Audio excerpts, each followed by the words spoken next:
Students, welcome to today's class. இன்றைக்கி நம்ம கிளாஸில் பார்க்க போகிற டாபிக் வந்து மொமெண்ட் ஆஃப் ஃபோர்ஸ். அதோட இன்னொரு நேம் வந்து டார்க் அப்படின்னு சொல்லுவாங்க. சரிங்களா? ரொம்ப ஒரு ஈஸியான ஒரு கான்செப்ட். இதுதான் அதோட டெஃபினிஷன். ஸோ டெஃபினிஷன் பார்க்குறதுக்கு முன்னாடி ஒரு எக்ஸாம்பிளை நம்ம பார்த்துட்டு போகலாம். ஓகே, ஸோ இங்கே பாருங்களேன், இங்கே ஒரு என்ன சொல்லுவாங்க, இது ஒரு ஆர்டிக்கல் அப்படின்னு சொல்லலாமா?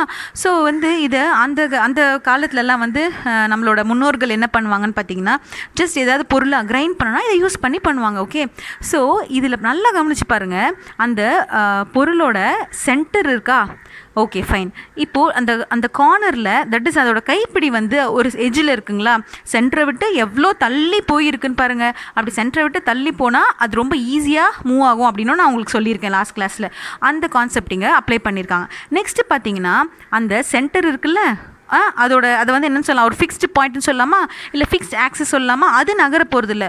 ஸோ அதை பேஸ் பண்ணி நீங்கள் கொடுக்குற ஃபோர்ஸ் என்ன ஆகுதுன்னா, ரொட்டேட் ஆக போகுது, இல்லை டேர்ன் ஆக போகுது. புரியுதுங்களா?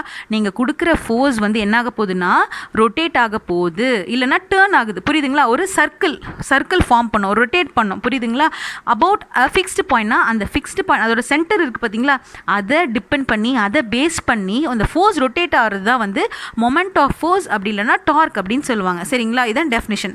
த rotating or turning effect of force about a fixed point or fixed axis. புரியுதுங்களா? இதுதான் இதோட டெஃபினிஷன். நெக்ஸ்ட், இந்த டார்க்கோட ஃபார்முலா பார்த்தீங்கன்னா, இந்த சிம்பிளை வந்து டவ் அப்படின்னு சொல்லுவாங்க. சரிங்களா? Tau is equal to F into d. Okay, so into நம்ம என்ன சொல்லலாம், ப்ராடக்ட் சொல்லலாமா, மல்டிப்ளை, இல்லைனா ப்ராடக்ட் அப்படின்னு கூட சொல்லலாம், மல்டிப்ளிகேஷனை. ஓகேவா? ஸோ எஃப்னா ஃபோர்ஸ், டிங்கிறது perpendicular distance between fixed point and the line of action. புரியுதா?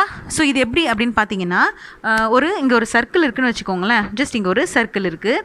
ஸோ இங்கே தான் அதோட என்ன சொல்லலாம், இந்த சென்டர் பாயிண்ட்டை ஃபிக்ஸ்டு பாயிண்ட்னு சொல்லலாமா? ஓகே, நீங்கள் இங்கேருந்து தான் வந்து என்ன பண்ணுறீங்க, ஸ்டார்ட் பண்ணுறீங்க, அந்த ஃபோர்ஸை கொடுக்குறீங்க இந்த இடத்துல. ஸோ இந்த ஃபிக்ஸ்டு பாயிண்ட்டுக்கும் நீங்கள் கொடுத்தீங்கல்ல ஆக்ஷன், லைன் ஆஃப் ஆக்ஷன், அங்கே அது ரெண்டுத்துக்கும் ஒரு லைன் போடுங்களேன். ஸோ இதுதான் உங்களுடைய டி. புரியுதுங்களா? அந்த சென்டர் பாயிண்ட்டுக்கும் நீங்கள் எந்த இடத்துல நீங்கள் ஃபோர்ஸ் கொடுத்தீங்க பாருங்கள், ஃபஸ்ட்டு ஸ்டார்டிங்கில் கொடுத்துருப்பீங்கல்ல, புஷ் பண்ணியிருப்பீங்கல்ல, ஸோ இந்த பாயிண்ட்க்கு ஒரு லைன் வரைகிறது தான் டி. ஓகே, ஸோ ஃபோர்ஸையும் இன்டூ டி. ஓகே, இதை நீங்கள் ரெண்டும் மல்டிப்ளை பண்ணிங்கன்னா, ஓகே, அதோட ப்ராடக்ட் தான் வந்து டவ். ஓகே ஸ்டூடெண்ட்ஸ், நெக்ஸ்ட் வந்து டார்க். ஓகே, டார்க் வந்து இட்ஸ் அ வெக்டர் குவான்டிட்டி. உங்களுக்கு இதில் ஒரு 2 மார்க்ஸ் கேட்கலாம். டார்க் வந்து it's a vector quantity or scalar குவான்டிட்டின்னு கேட்பாங்க. இல்லைனா வந்து why torque is a vector quantity அப்படின்னு கேட்பாங்க. சரிங்களா? ஸோ நான் இங்கே எழுதியிருக்கேன் பாருங்கள். டார்க்கு வந்து 2 விஷயம் இருக்குது. ஓகே, உங்களுக்கு நான் ஆல்ரெடி சொல்லியிருப்பேன், force is a vector quantity நீங்கள் படிச்சிருப்பீங்க, because it has both magnitude and direction அப்படின்னு நான் சொல்லியிருப்பேன். ஸோ அதே மாதிரி இது 2 விஷயம் இருந்ததுன்னா அதெல்லாம் வெக்டர் குவான்டிட்டி அப்படின்னு சொல்லுவாங்க. புரியுதுங்களா? ஸோ அதே மாதிரி டார்க் பார்த்தீங்கன்னா, அதுக்கு வந்து டைரக்ஷன் இருக்குது. ஓகே, டைரக்ஷனும் இருக்கும், டிஸ்டன்ஸும் இருக்கும். எப்படின்னா, இப்போ டார்க்னா என்னது, ஏதாவது ஒரு பொருள் வட்டம் அடிக்குது வச்சுக்கோங்களேன், சர்க்கிளாக இருக்குது, ரொட்டேட் ஆகுது, வட்டமாக மூவ் ஆகிற எல்லா பொருளுக்குமே இருக்கிற ஒரு ப்ராப்பர்ட்டி தான் வந்து டார்க் அப்படிங்கிற விஷயம். சரிங்களா? ஸோ அப்போ வந்து டார்க் என்ன இருக்குது, ஒரு டைரக்ஷனும் இருக்கும்ல அதில். அந்த ஒரு பொருளே வந்து சுற்றும் போது ஒரு வட்ட வடிவத்தில், ஓகே, ஒரு சர்க்கிள் ஃபார்மேட்டில் சுற்றும் போது அதில் டைரக்ஷன்ற ஒரு விஷயமும் அதில் அடங்கும். அப்புறம் எவ்வளோ டிஸ்டன்ஸ் அது ட்ராவல் பண்ணுது அப்படிங்கிறத நம்ம கன்சிடர் பண்ணுவோம்ல. ஸோ இந்த 2 விஷயம் இருக்குது, டிஸ்டன்ஸ் அண்ட் டைரக்ஷன் இருக்கிறதுனால டார்க்கை வந்து நம்ம வெக்டர் குவான்டிட்டி அப்படின்னு சொல்லுவோம். ஓகேவா? நார்மலாக டார்க் வந்து ஃபோர்ஸ் அதிகமானால் டார்க்கும் அதிகமாகும், ஃபோர்ஸ் கம்மியானால் டார்க்கும் வந்து என்ன ஆகும்னா கம்மியாகும். சில டைம் பார்த்தீங்கன்னா, அந்த ஜாக்பாட் என்ன சொல்ல, சர்க்கிள் சொல்லுவாங்க, ஒரு ரவுண்டாக ஒரு இது மாதிரி இருக்கும் பார்த்தீங்களா, கேம் கூட விளையாடுவாங்க, சுற்றி விட்டால் அது வேகமாக போய் எந்த ஒரு ப்ரைஸ் மணி அமௌண்ட்டில் வந்து நிற்கிதோ அது உங்களுக்கு அப்படின்னு சொல்லி வச்சு சுற்ற விடுவாங்க. ஸோ அந்த மாதிரி பார்த்தீங்கன்னா, அதில் வந்து எவ்வளோ ஃபோர்ஸாக கொடுக்குறீங்களோ அவ்வளோ வேகமாக என்ன ஆகும், அது ரொட்டேட் ஆகும். ஓகேங்களா? அப்போ டார்க் தானே சொன்னேன், ரொட்டேட் ஆகிற பொருளுக்கு ஒரு எஃபெக்ட் இருக்குது தான் டார்க்கு. அப்போ நீங்கள் ஃபோர்ஸ் அதிகமாக கொடுத்தீங்கன்னா அது அதிகமாக சுற்றும். சரியா? அப்போ டார்க் அதிகமாகும். இதே ஃபோர்ஸ் நீங்கள் கம்மியாக கொடுத்தீங்கன்னா அது கம்மியாக சுற்றும். அப்போ டார்க் வந்து கம்மி அப்படின்னு அர்த்தம். ஓகேவா? ஸோ ஃபோர்ஸ் வந்து அதிகமாக இருந்தால் டார்க்கும் அதிகமாகும், ஃபோர்ஸ் கம்மியாக கொடுத்தீங்கன்னா டார்க்கும் கம்மியாகும். புரியுதுங்களா? இது ஒரு விஷயம். நெக்ஸ்ட்டு, டார்க்கோட எஸ்ஐ யூனிட் கேட்பாங்க. ஓகே, அது வந்து நியூட்டன் மீட்டர். இது எப்படி நீங்கள் மெமரைஸ் பண்ணிக்கலாம் அப்படின்னு பார்த்தீங்கன்னா, நான் டார்க்கோட ஃபார்முலா என்ன சொன்னேன்?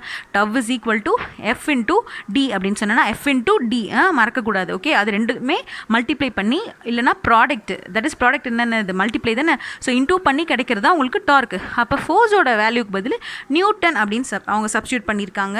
அடுத்து டிஸ்டன்ஸ் சொன்னல எஃப் இன்டூ டி, டினா டிஸ்டன்ஸில், ஸோ டிஸ்டன்ஸ்க்கு மீட்டர் அப்படின்னு சொல்லி அவங்க சப்ஸ்டியூட் பண்ணியிருக்காங்க. So SI unit of torque வந்து நியூட்டன் மீட்டர். ஸ்டூடெண்ட்ஸ், நம்மளோட நெக்ஸ்ட் டாபிக் வந்து கப்பல். ஓகே, இதுவும் ரொம்ப ஒரு ஈஸியான ஒரு கான்செப்ட். ஸோ இதுதான் அந்த கப்பலோட டெஃபினேஷன். ஓகே, அதுக்கு போகிறதுக்கு முன்னாடி ஒரு எக்ஸாம்பிளோட நம்ம உள்ளே போகலாம். ஸோ இங்கே வந்து ஒரு ஸ்டீரிங் உங்களுக்கு தெரியுதா, காரில் இருக்குள்ள அந்த ஸ்டேரிங் வந்து ஜஸ்ட் ஒரு எக்ஸாம்பிளாக இங்கே கொடுத்துருக்காங்க. இங்கே பாருங்கள், இப்போ இங்கே ஒரு ஸ்டேரிங் இருக்குது வச்சுக்கோங்க. ஓகே, ஸோ இதில் இந்த பக்கம் ஒரு கை இங்கே பிடிச்சிருக்கீங்க, இன்னொரு கையை இங்கே பிடிச்சிருக்கீங்க. ஓகேவா? ஸோ இப்போது இந்த பக்கமாக ஒரு ஃபோர்ஸ் கொடுக்குறீங்க, நெக்ஸ்ட்டு இந்த பக்கமாக ஒரு ஃபோர்ஸ் கொடுக்குறீங்க. அப்படி தானே நீங்கள் ரெண்டு கையை யோசிச்சு பாருங்கள். ரெண்டு கையை ஸ்டீரிங்கில் பிடிச்சி ஃபஸ்ட் இந்த பக்கம் புஷ் பண்ணுவோம், மூவ் பண்ணுவோம், நெக்ஸ்ட் இந்த பக்கம் மூவ் பண்ணுவோம். அப்போ இது ஒரு ஃபோர்ஸ் F1 வச்சுக்கலாம், இது ஒரு ஃபோர்ஸ் F2ன்னு வச்சுக்கலாம். ஓகேவா? ஸோ சென்டர் இதுதான். இந்த சென்டரை பேஸ் பண்ணி நீங்கள் கொடுத்த ரெண்டு ஃபோர்ஸாலையும் ஒரு எஃபெக்ட் உருவாகும். புரியுதுங்களா? அந்த எஃபெக்ட் பேர் தான் வந்து கப்பல். அதனால தான் இந்த பாடி வந்து ரொட்டேட் ஆகுது, இந்த ஸ்டீரிங் வந்து ரொட்டேட் ஆகுது. புரியுதுங்களா? ஸோ ரெண்டு ஃபோர்ஸ் கொடுப்பீங்க, அந்த ரெண்டு ஃபோர்ஸும் எப்படி இருக்கும்னு பார்த்தீங்கன்னா ஈக்குவலாக இருக்கும், பட் ஆப்போசிட் டைரக்ஷனில் தானே கொடுக்குறீங்க. இது இந்த பக்கம் கொடுக்குறீங்க, இது இந்த பக்கம் கொடுக்குறீங்க. ஓகே, ஸோ ரெண்டு ஃபோர்ஸ் கொடுப்பீங்க, பட் ஆப்போசிட் டைரக்ஷனில் கொடுப்பீங்க இந்த சென்டரை பேஸ் பண்ணி. ஓகேவா? ஸோ இதுதான் என்னது? கப்பல். ஓகே, இதுதான் உங்களோட definition. Two equal and unlike parallel forces. அன்லைக்னா என்னது? நம்ம ஆல்ரெடி ஒரு தனி டாப்பிக்லேயே பார்த்துருக்கோம். Unlike parallel forces. அன்லைக்னா என்னதுன்னா ஆப்போசிட் டைரக்ஷன். ஓகேவா?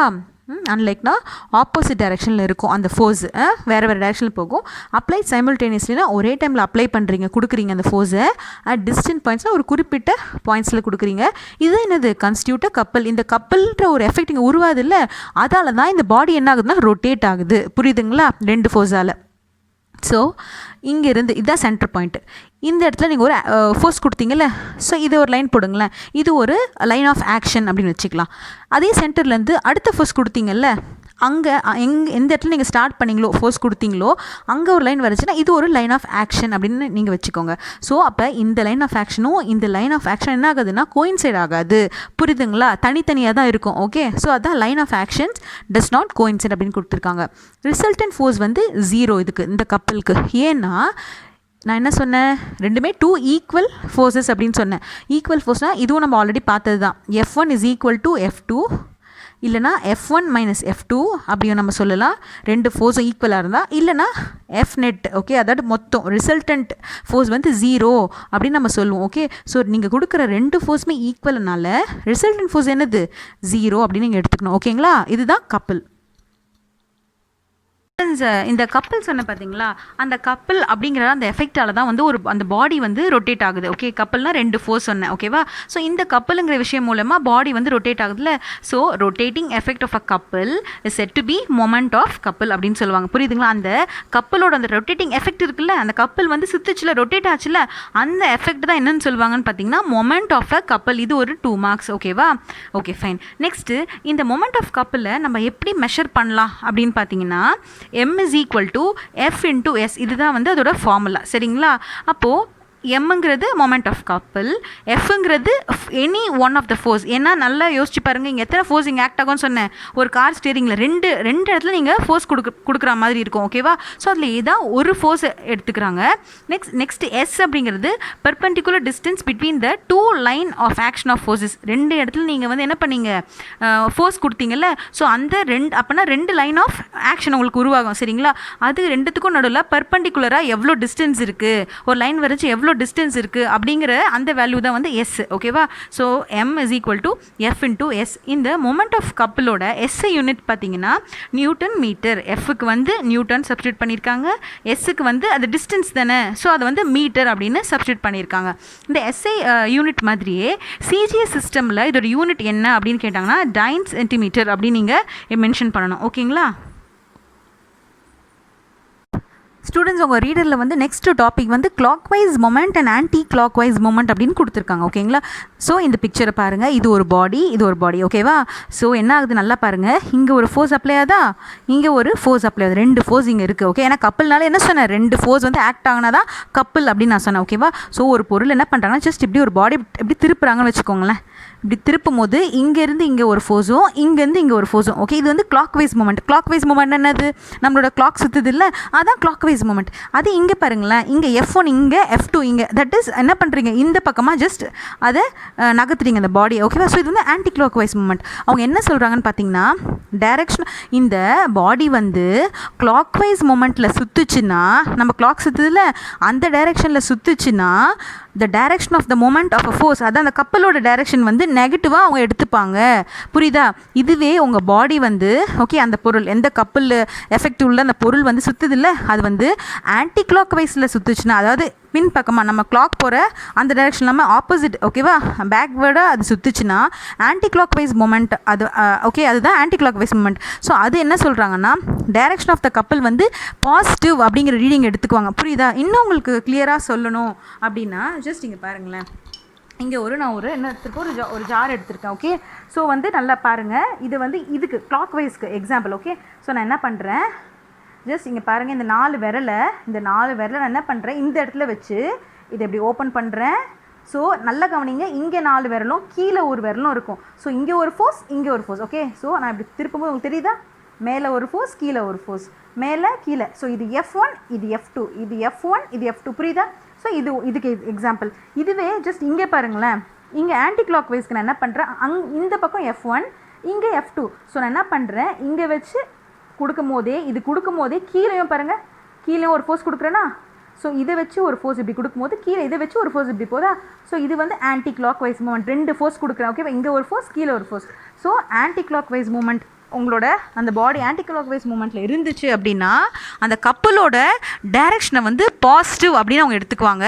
இதுவே கிளாக் வைஸ் மூமெண்ட்டில் இருந்ததுன்னா அந்த கப்பலோட டைரெக்ஷன் வந்து நெகட்டிவ் அப்படின்னு அவங்க எடுத்துக்குவாங்க. புரியுதுங்களா?